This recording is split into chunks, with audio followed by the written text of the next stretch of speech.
Gold, trusted gold buyers. మీరు తాకట్టు పెట్టిన బంగారాన్ని విడిపించి ఈ రోజు ఉన్న మార్కెట్ ధరకు కొనబడను.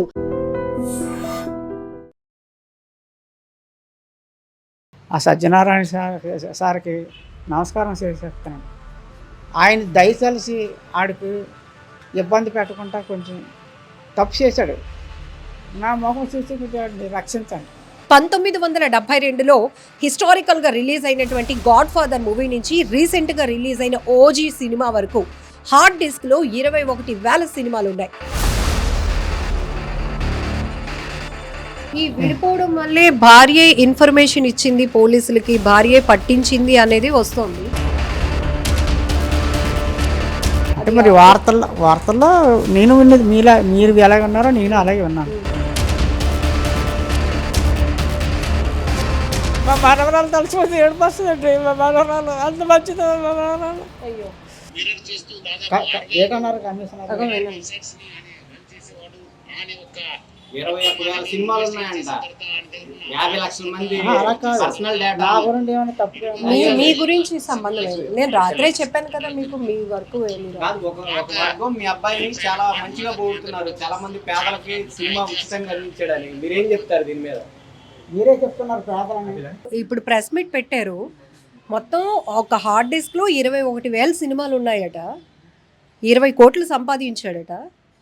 ప్రస్తుతానికి 3 కోట్లు ఫ్రీజ్ చేశామని నేరుగా పోలీసులు చెప్తున్నారు. సజ్జనారు కదా ఆయన, సజ్జనార్ గారు.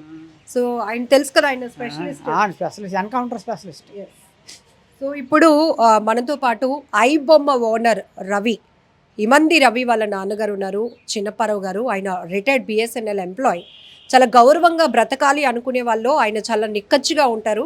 నా వల్ల ఎవరికి చిన్న హాని కూడా జరగదు, అలా అని నేను ఎవరి వల్ల హానికి గురయ్యే పరిస్థితి ఉండదమ్మా. ఎందుకంటే నా సంపాదన, నా ఉద్యోగం, దాంతోనే నా కుటుంబాన్ని నడుపుకొని వచ్చాను. పిల్లల్ని కనగలం కానీ వాళ్ళ బుద్ధిని అయితే కనలేం కదా. ఈరోజు మీడియాలో వస్తున్న వరుస కథనాలు ఇవన్నీ చూస్తుంటే కనుక ఇలాంటోడా నా కొడుకు చీ అని అనిపిస్తోంది అంటూ అతను నిన్నటి నుంచి కూడా మీడియాతో మాట్లాడుతూ వస్తున్నారు. కనీసం డిగ్రీ వరకు నేను వైజాగ్లో చదివించాను, వాడు పుట్టింది కూడా ఇక్కడే, కాకపోతే హైదరాబాద్ వెళ్ళి సెటిల్ అవుతాడు, మంచి పొజిషన్కి వస్తాడు అనుకున్నాను, కానీ ఇదంతా తతంగం నడుపుతాడు, పైరసీలు చేస్తాడని నేను అనుకోలేదు అంటూ అతను నిన్నటి నుంచి ఆవేదన వ్యక్తం చేస్తున్నాడు. దీంతోనే వరుస కథనాలు చూస్తూ కూడా ఆయన కొంచెం హెల్త్ కూడా ఇబ్బంది పడే పరిస్థితి ఉంది.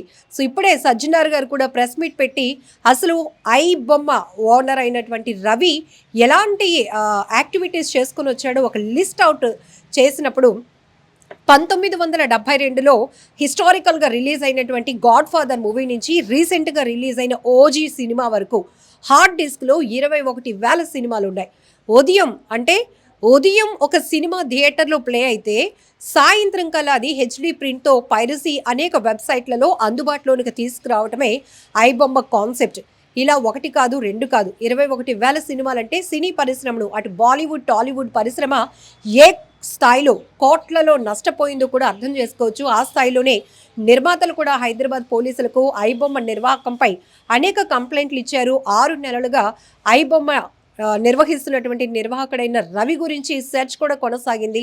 ఎట్టకేలకు ఫ్రాన్స్ నుంచి, అంటే విదేశాల నుంచి వచ్చినటువంటి అతన్ని కూకట్పల్లి సిసిఎస్ పోలీసులు అరెస్ట్ చేయటం, ఈ అరెస్టు తర్వాత అతని విచారణలో అనేక అంశాలు బయటపడటం షాకింగ్ అనిపిస్తోంది. ఇంటర్నేషనల్ లింక్స్ కొనసాగాయి.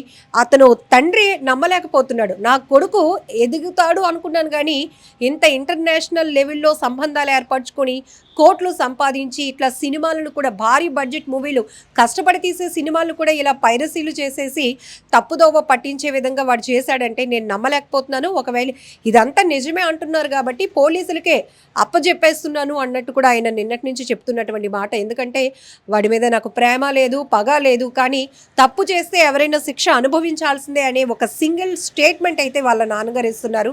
సార్ ఇప్పుడు వరకు మీకు చూపించాను కదా ప్రెస్ మీట్, 1972 అట. అప్పటి నుంచి లేటెస్ట్గా రిలీజ్ అయిన ఓజీ సినిమా వరకు అంటే 21,000 సినిమాలు పైరసీలు చేశాడట హెచ్డి క్వాలిటీలో.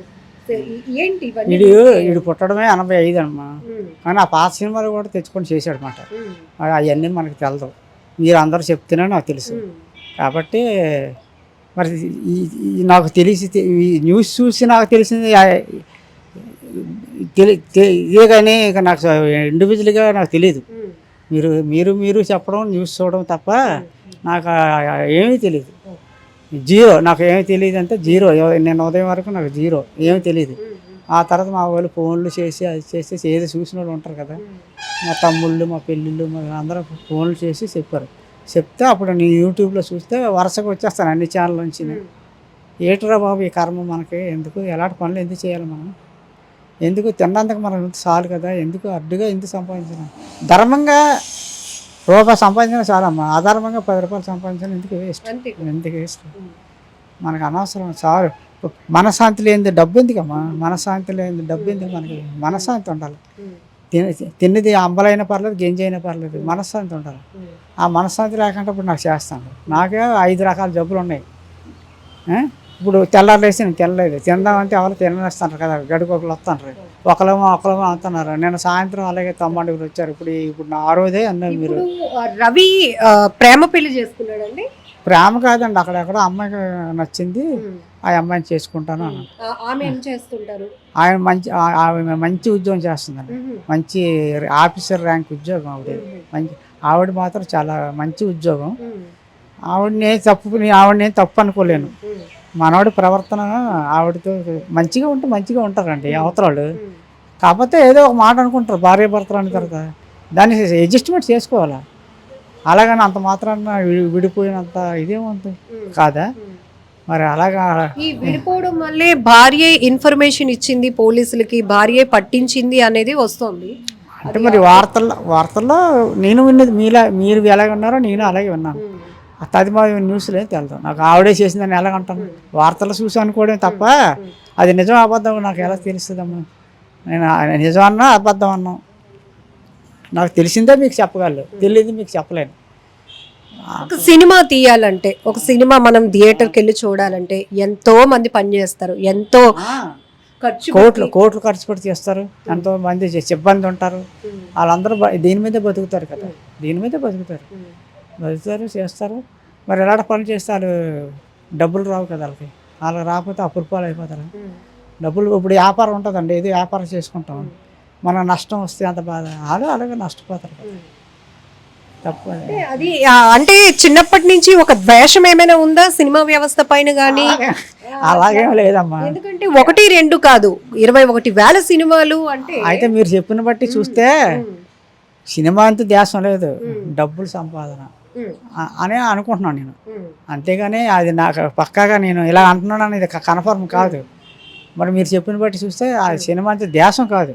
చిన్నప్పుడు బట్టి ఇన్నోడు కదా, సినిమాకి వెళ్ళాలనుకోండి మాకు డబ్బులు ఉన్నప్పుడు మా ఫ్యామిలీ 2 పిల్లలు నా భార్య నేను వెళ్ళేవారు, బస్సు ఎక్కి వెళ్ళేవారు, సినిమా తీసుకుంటారు, మళ్ళీ బస్సు మీద వచ్చేసారు అంతవరకే. మరి పిల్లలు వదిలేసి మేము వెళ్ళేవారు. అలాగనే పిల్లలు కూడా ఇప్పుడు వదిలేదు. అలాగా వెళ్ళగలిగిన సినిమాకి వెళ్ళేవారు, తక్కువ టికెట్కి వెళ్ళారు వచ్చేసారు. పెద్ద ఖరీదైన టికెట్లు అవి కాదు, తక్కువలోనే తీసుకుంటారు, వెళ్ళారు చూసారు వచ్చేసారు. చిన్నప్పటి నుంచి మీ అబ్బాయి రవి బాగా తెలుగుగా బ్రిలియంట్గా ఉండేవాడా, టెక్నికల్గా కూడా? ఎందుకంటే ఈరోజు ఇంటర్నేషనల్ లెవెల్లో ఒక సిస్టమ్ని ఏర్పాటు చేసి తనే ఓనర్ అవ్వడం, ఇంతమందిని ఇందులో నెట్వర్క్లోకి దింపడం, 20 కోట్లు సంపాదించడం. మీరు చెప్తున్నారు డిగ్రీ వరకే నేను చదివించాను అని, ఆ తర్వాత ఇంకేమైనా తన ఎడ్యుకేషన్ కొనసాగిందా? చదువుకున్నాడు, మన ఆంధ్ర యూనివర్సిటీలో చదివాడండి. ఆ తర్వాత పాస్ అయ్యానని కూడా చెప్పాడు. మరి ఏం చదివాడో ఏం పాస్ అయ్యాడో నాకు తెలియదు. నాకు ఎడ్యుకేషన్ పెద్ద లేదు, తక్కువ. కాబట్టి అవన్నీ నాకు తెలియదు. ఆడు చెప్పినా నాకు అర్థం అవ్వదు. ఇంకెందుకు అర్థం అంతా మళ్ళీ తిరిగి అడిగినా వేస్ట్. అప్పారావు గారు, మీరు ఇందాక ఒక మాట అన్నారు, డబ్బు సంపాదించాలనే వాడికి ఆలోచన అయి ఉంటుంది, సినిమా అంటే ద్వేషం కాదని. అలా అని మీరు అంత పేదరికం కూడా కాదు. బిఎస్ఎన్ఎల్లో తిన్నందుకు లోటు లేదమ్మా, తిన్నందుకు లోటు లేదు. ఇంకేంటి కావాలి మనిషికి? తిన్నందుకి మనకి లోటు లేనప్పుడు ఇంకేం కావాలి? ఏదో ఉన్నది మనకు ఉండడానికి నీడ ఉంటుంది. అది లేని వాళ్ళు కోట్లాది మంది అన్నారు మన భారతదేశంలో. అడుక్కున్న వాళ్ళు కూడా ఆడుకున్న బాధ ఆడుకుంటుంది. కానీ మనకు ఆ బాధ లేదు కదా. భగవంతుడు మనకు భిక్ష పెట్టాడు కదా, ఆ భిక్ష చాలు మనకి. దాని మీద ఆడికి చేత కాకపోతే నేను ప్రోత్సహిస్తాను. డబ్బులు నాన్న ఇంత డబ్బులు కావాలి అంటే నేను ఇస్తాను. ఏది వ్యాపారం చేసుకుంటానంటే నేను అంటే నేను ఏదైనా బిజినెస్ పెట్టుకుంటాను, నాకు ఒక పెట్టుబడి పెట్టాను, లేకపోతే నేను ఇది చదవాలనుకుంటున్నాను, ఇలా అవ్వాలనుకుంటున్నాను, ఏమైనా మీకు ఎప్పుడైనా నాకు ఫలాందని చెప్పలేదు, డబ్బులు కావాలన్నాడు ఒకసారి 3 లక్షలు తెచ్చి ఇచ్చాను, ఒకసారి 2 లక్షలు. ఎందుకు కారణం ఏం చెప్పాడా? ఆడు చెప్పలేదు, నేను అడగలేదు. ఆడు చిన్న పిల్లడు ఎట్లా అడగడానికి, ఏదో కారణం లేకుండా అడగడు. అలాగని వేస్ట్ చేయడాడు. నాకు తెలుసు అంటే 10 రూపాయలు కూడా ఖర్చు పెట్టాడు. వేస్ట్గా మా పిల్లలు ఖర్చు పెట్టాలి, నాకు తెలుసు. చాలా మీరు 3 లక్షలు ఇచ్చారా? 3 ఒకసారి, ఇంకా 2, 3 ఒకసారి ఇచ్చాను. అడిగాడు, ఎందుకని నేను అడగలేదు. ఆడు చెప్పలేదు, నేను అడగలేదు. ఆడు అంత అమాయకుడు కాదు, పనికి పారేస్తాడని కాదు, చెడు వ్యసనాలు చేస్తాడని నేను అనుకోలేదు. ఏదో పని చేసుకుంటున్నాడు, చేసుకుని అని ఇచ్చాను అంతే. మీకు తెలిసిన మట్టుకు మీ అబ్బాయికి ఫ్రెండ్స్ ఇతర కంట్రీల్లో ఉన్న వాళ్ళు ఎవరైనా అలాగేమో లేరమ్మా. మాకు 15 ఏళ్ల క్రితం హైదరాబాద్ వెళ్ళిన అబ్బాయి కరేబియన్ దీవుల్లో దగ్గర నుంచి ఈ యాక్టివిటీ అంతా చేస్తున్నాడు అంటే మరి అక్కడ నుండి ఎవరైనా ఫ్రెండ్స్ వాళ్ళు తగిలేరేమో తెలదు. మాకు అంత విదేశాల్లో కాదు, హైదరాబాద్లో కూడా లేరు ఎక్కువ. మా మామయ్య గారి పిల్లలు వాళ్ళు ఉన్నారు, విదేశాల్లో ఉన్నారు, ఇక్కడ హైదరాబాద్లో ఉన్నారు, మా పిన్ని కొడుకులు ఉన్నారు, అందరూ ఉన్నారు. కానీ మా కుటుంబంలో ఎవరు లేరు. మన విశాఖపట్నం తప్ప వేరే ప్రపంచం లేదు. మా తాతలు ఇక్కడే పుట్టారు, మంచి పేరుంది కూడా వింటున్నాం. మా తాతలు ఇక్కడే పుట్టారు. ఒకప్పుడు గవర్నమెంట్ డైరీ ఫారం తీసుకుంది, ఆ తర్వాత పెత్తందారులకు ఇచ్చేసింది, వాళ్ళు హాస్పిటల్ కట్టుకున్నారు. ఇలాగ మాది ఒకరిదే కాదండి. మా తాతలు 7 ఇలాగ యనమండుగురు ఇలా ఉన్నారు. ఆ తాతలు మా తాత ఒకరు యనమండుగురు తమ్ముళ్ళు. మా ఏమంది పెంటయ్య మా తాత పేరు. మాది ఒక ఇల్లు ఉండదు, ఏమంది పెంటయ్య. అవి ఒక 20 ఇల్లు అయ్యాయి ఇప్పుడు. వాళ్ళు ఒక 7 యనమండుగురు తాతలు, మా నీళ్ళు మా తాతగారు.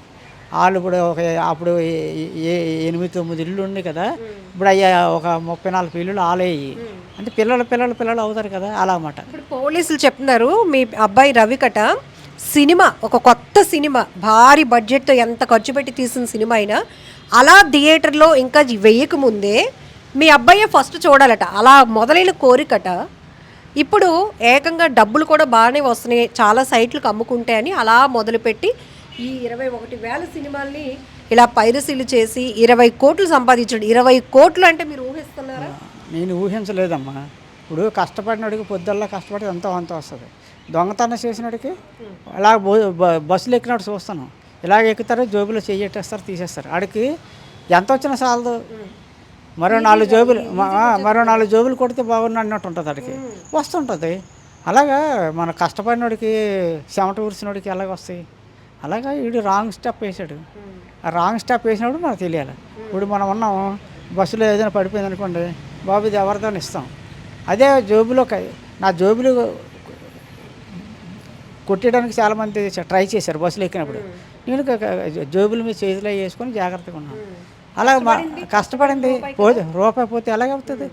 అందుకని మన జాగ్రత్త కూడా మనకు ఉండాలి. మన కష్టపడిందే కదా అని వదిలేస్తే ఎవరైనా కొట్టేస్తారు జోబు. చాలాసార్లు ఈరోజు సజ్జనార్ గారు ప్రెస్ మీట్ పెట్టినాక, అంటే మీకు ఇవన్నీ తెలియదు, టీవీ చూసే ఓపిక లేదు మీకు, ప్రెస్ మీట్ పెట్టినాక చిరంజీవి గారు, నాగార్జున గారు, సినిమాలో దిల్ రాజు గారు, ఇలాంటి నిర్మాతలు అందరూ చూసి షాక్ అయిపోయారు.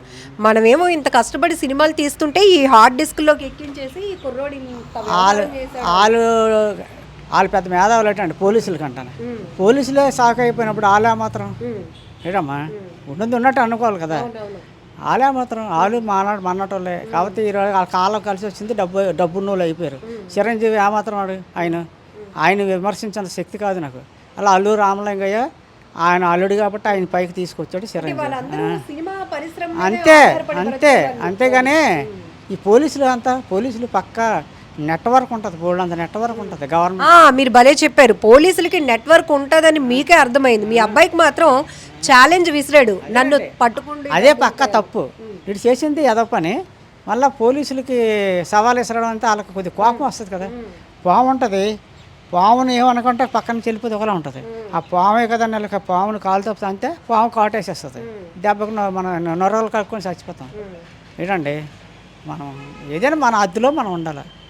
అప్పారావు గారు, ఎంత కాదన్నా కొడుకు, మీరు తండ్రి, ఇదన్నీ చూసిన తర్వాత ఏమనిపిస్తోంది? తప్పు చేశాడు అని ఒక కోణంలో మీరు అంటున్నారు. ఇప్పుడు అలా కాదమ్మా, కొడుకని మనం తప్పు పని చేస్తే సమర్థిస్తామా? ఇప్పుడు మీరు కూడా ఒక అమ్మకి పిల్లలే, కూతుర్లు. మీ కూతురే, మిమ్మల్ని ఇలా గిల్లితే నొప్పి వస్తుంది. నన్ను మా అమ్మకన్నది నన్ను గిల్లితే నొప్పి వస్తుంది. కానీ ఎవరేమో నా ఒకటే కదా, అందరూ సమానంగా చూడాలి. మా తప్పుడు మా కొడుకు మంచోడు, నా కొడుకు కాబట్టి మంచోడు, తప్పు చేయడు, మీరు వదిలేయండి అని పోలీసులకు మనం చెప్తామా? చెప్తే నాకు వేసేస్తారు పోలీసులు అప్పుడు నాకు. అంటే మీరు మీ అబ్బాయికి సంబంధించిన విషయంలో ఏ విషయాలు మీ వరకు రాలేదు కాబట్టి మేము చెప్పాల్సి వస్తుంది. చాలామంది జనం సపోర్ట్ చేస్తున్నారు మీ అబ్బాయికి. ఆ అబ్బాయి చేసింది మంచి, అందులో తప్పేముంది? మేము వెళ్ళి థియేటర్లకు వెళ్ళి చూడలేకపోతున్నాం. 1000 రూపాయలు పెట్టి, అంటే ఒక ఇద్దరు సినిమాకి వెళ్ళాలంటే 1000 రూపాయలు పెట్టాల్సి వస్తుంది. మాకు ఆ కెపాసిటీ లేదు. ఆ కుర్రోడు అలాగే హెచ్డి ప్రింట్లో పెడుతున్నాడు, మేము సినిమాలు చూస్తున్నాం అంటున్నారు. మీ అబ్బాయి చేసింది తప్పు కాదు, సమర్థించే వాళ్ళు కూడా ఉన్నారు. వాళ్ళకేం చెప్తారు మీరు? వాళ్ళకి ఏదో కలిసి వస్తుందో అలా మాట్లాడుతుంటారు. సినిమా చూడాలి అంటే మానేయండి సినిమా చూడడం. అలా ఏం పిల్లది కదా, సినిమాకి రాబాబుని ఇలా వైన్ షాప్ పెడతారు, ఊరందరూ వెళ్తారు, నేను వెళ్ళను. వాళ్ళు పిలిచారట రాబాబు తాగు అని, తాగినోడు వెళ్తాడు, వెళ్తాను లేదు తాగేవాడు అయితే వెళ్తాడు. నాకు సినిమా కావాలి, ఒక పూట మానేస్తాను, సినిమాకి వెళ్తాను, నాకు నచ్చిన సినిమా అయితే. వాళ్ళు పిలిచారట్టి, నేను వెళ్ళా పెద్ద రేటుకి వెళ్ళను, పెద్ద టికెట్లకి వెళ్ళను, నాకు తగ్గ రేట్లకి వెళ్తాను. అలాగే ఏదో చేసుకుందాం అవుతాను. సినిమా చూడకపోతే కడుపు ఆకలేస్తుందా? ఆకలేదు కదా, మనకు ముందు ఆకలి తీర్చుకోవాలి. ఇంత అన్నం తినాలా, అది పర్వాలేదు. కడుపుకి అయితే పర్వాలేదండి. మన లగ్జరీల కోసం సినిమాలు చూడాలి, ఇలా విమానం ఎక్కాలి అంతే. ఇప్పుడు అందరికీ ఉంటుంది విమానం, సొంత విమానం కొనుక్కొని వెళ్ళాలని. అవుతుందా మీకు మాకును? మన కెపాసిటీ దానికి ఆశపడాలి, అంతేగాని మనకు మించిన ఆశలు పెట్టుకోకూడదు. చాలా తప్పుది. మనకి ఈ అన్నమైనా దొరుకుతుంది, అది లేని వాళ్ళు ఎంతోమంది ఉన్నారు మన భారతదేశంలో. ఏంటంటే కష్టపడకుంటే ఇంత పెన్షన్ డబ్బులు వస్తున్నాయి, హాయిగా బతకాలి. ఇప్పుడు వాడు బతకలేకపోతాడు అనుకోండి, ఇక్కడికి వచ్చేసిన అందరూ మా కొడుకు వాళ్ళు అందరూ వచ్చేసిన నేను పెద్ద వాళ్ళకి ఎట్టకపోయినా నాకున్న దాంట్లో వాళ్ళకి గింజేయగలరు. అందరమే పెద్దల కక్కలు మొక్కలు తెచ్చుకోకపోయినా పోనీ ఉన్న దాంట్లో ఏ కాయగూర తెచ్చుకొని అందరం ఆ డబ్బులతోనే మెయింటైన్ అయిపోతాం, సర్దేసుకుంటాం. ఏంటంటే ఉన్నప్పుడు మనమే, లేనప్పుడు మనమే. మీ అబ్బాయికి రవికి మంచి పాప అండి, చాలా బాగుంటుంది. మీరు చూస్తే ఇప్పుడు 2018 మార్చి 31 నేను రిటైర్ అయ్యాను. 2018 ఆగస్టు 15వ తేదీని మా మనవరాలు పుట్టింది. అయితే మీరు చూసారంటే స్టన్ అయిపోతారు, అంత బాగుంటుంది పిల్ల. రతనాల బొమ్మ, అంత బాగుంటుంది. ఇద్దరు బాగుంటారు, మా కోడలు కూడా బాగుంటుంది. కాబట్టి ఈడు బాగుంటాడు. కాబట్టి పోయి కాలం మరి అంతకన్నా ఏం చేస్తాం? ఇప్పుడు జరక్క కడుపుకు ఆకలికో ఏదో పని చేసాడంటే పర్లేదు. ఇప్పుడు అక్కడైనా ఆవిడ మంచిగా ఉంటే ఏ పని చేయకపోయినా మా కోళ్ళే పోషిస్తుంది. అంత జీతం ఆవిడకి, పెద్ద ర్యాంక్ ఆవిడకి. మంచి ఎప్పుడో అప్పుడు పెళ్ళి అయినప్పటికీ 1,00,000 రూపాయలు దాటిపోయింది ఆవిడకి. ఆఫీసర్ ర్యాంక్ అమ్మ ఆవిడది, ఆఫీసర్ ర్యాంకు మంచిది కూడా. ఆవిడకి కావాలని ఆవిడ అడగకుండా 2-3 వచ్చినప్పుడు వెళ్ళినప్పుడు నేను 10,000 ఆవిడకి చేతులు ఎట్టువాడిని. కోడలైనా మన పిల్ల. ఇప్పుడు మీ అబ్బాయి చేసిన పనులు ఇవన్నీ మీ కోడలికి కొంచెమైనా తెలుసు ఉంటాయంటారా? మరి భార్య భర్తలు అన్న తర్వాత మరి తెలిసి ఉంటాయి. ఒక ఇంట్లో ఉన్నప్పుడు తెలుస్తుంది కదండి. ఒక ఇంట్లో ఉన్నప్పుడు ఒకరోజు దొంగతనంగా చేసేది కాదు, సిస్టమ్లు, సెల్ ఫోన్లు. ఆవిడ చదువుకుంది కదా, ఆవిడకి నెట్లో ఆపరేటర్ వచ్చు. మరి మనం తెలుసు అని అనుకోలేము, తెలియలేదు. తెలుసుకోవాలంటే తెలుస్తుంది ఆవిడకి. ఎన్నాళ్ళు ఒకరు ఇంట్లో ఉన్నప్పుడు ఒకటిసారి కాదు ఒకటైనా కనబడుతుంది వర్క్. నానాటోడు చూసినా తెలియదు, ఎందుకంటే నేను చదువు అంత ఏం చేసుకోలేను, మనకు అలాంటి చేత కాదు. కాబట్టి తెలిసిన వాళ్ళు తెలుస్తుంది కదా. చదువుకుంది ఆవిడ, ఆ పిల్ల కూడా బాగా చదువుకుంది, మంచి ర్యాంక్, ఉద్యోగం. నాకు పని లేదు అంటే ఆవిడే పోషిస్తుందండి. ఆవిడని మంచి చేసుకుంటే ఆవిడే పోషిస్తుంది. ఇప్పుడు చివరిగా మీరు ఏమైనా సజ్జనార్ సార్ కానీ ఏమైనా రిక్వెస్ట్ చేస్తారా ఒక తండ్రిగా? ఆ సత్యనారాయణ సార్కి నమస్కారం చెప్తానండి. ఆయన దయతలిసి ఆడికి ఇబ్బంది పెట్టకుండా కొంచెం తప్పు చేశాడు, నా మొహం చూసి కొద్దిగా రక్షించండి. అంతవరకు నేనేం చేయలేను. తప్పు చేశాడు, చేయలేదు అనలేదు. మీ బాధ్యత మీరు చేస్తారు. నన్ను వదిలిస్తే మా మనవరాలు తలుచుకుంది ఏడుపు వస్తుందండి. మా మనవరాలు అంత మంచిది, మా మనవరాలు అయ్యో చాలా మంచిది, ఎంత ప్రేమ. మాట్లాడుతుంటారు ఫోన్లో కోడలు చిన్నప్పుడు.